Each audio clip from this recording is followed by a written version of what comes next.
Hello, നിങ്ങൾക്ക് എല്ലാവർക്കും Shiny Xavier YouTube പേജിലേക്ക് ഒത്തിരി സ്നേഹത്തോടെ വീണ്ടും സ്വാഗതം.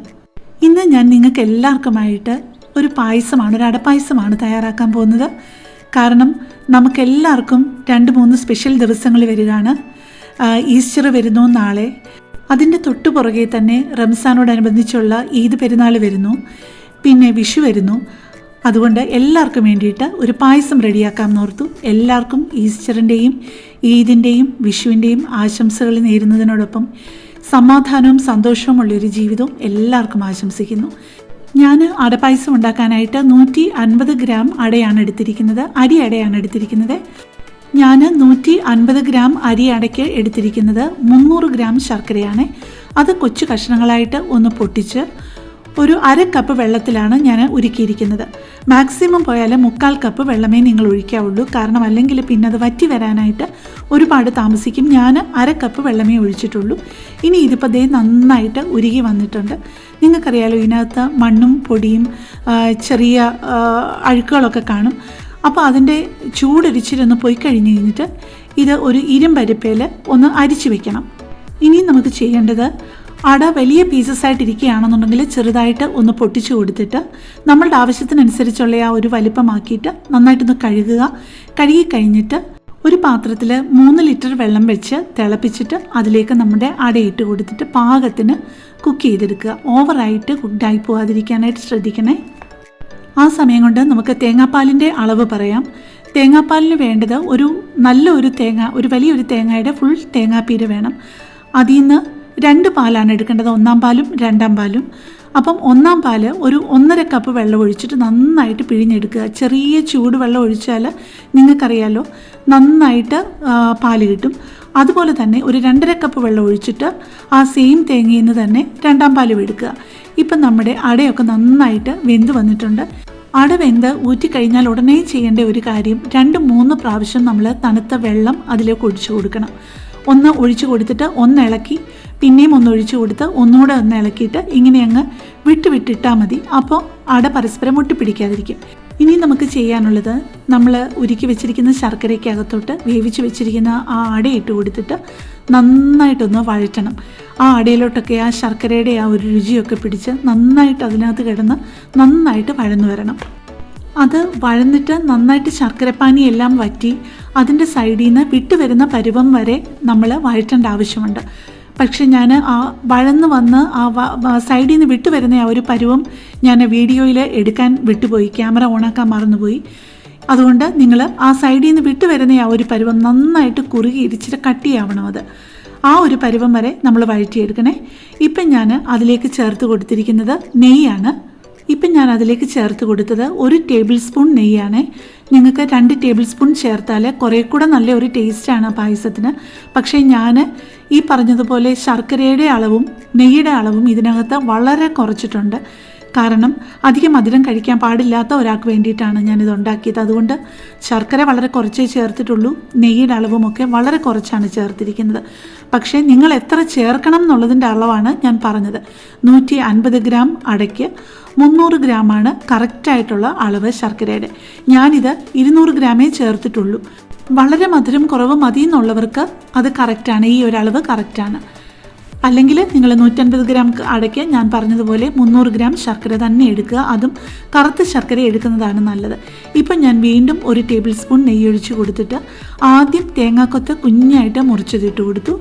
സാധാരണ എല്ലാവരും അടപ്പായസത്തിനകത്ത് തേങ്ങാക്കൊത്ത് മാത്രമേ മിക്കവാറും ഇടാറുള്ളൂ. പക്ഷേ ഞാൻ കൊടുക്കുമ്പോൾ ഇച്ചിരൂടെ ഭംഗിയായിട്ട് കൊടുക്കാമല്ലോ എന്ന് ഓർത്തിട്ട് ഞാൻ തേങ്ങാക്കൊത്തിൻ്റെ കൂടെ കുറച്ച് കാഷ്യൂ നട്ട്സും കുറച്ച് റേസിൻസും കൂടി ഇട്ട് കൊടുക്കുന്നുണ്ട്. അപ്പോൾ തേങ്ങാക്കൊത്ത് ഒരുമാതിരി ഒരു പരുവാകുമ്പോൾ വേണം, ഒരു പകുതി 3/4 പരുവാകുമ്പോൾ വേണം കാഷ്യൂ നട്ട്സ് ഇട്ട് കൊടുക്കാൻ. കാഷ്യൂ നട്ട്സ് ഒരു 3/4 പരുവമാകുമ്പോഴേ റേസിൻസ് ഇട്ട് കൊടുക്കാവുള്ളൂ.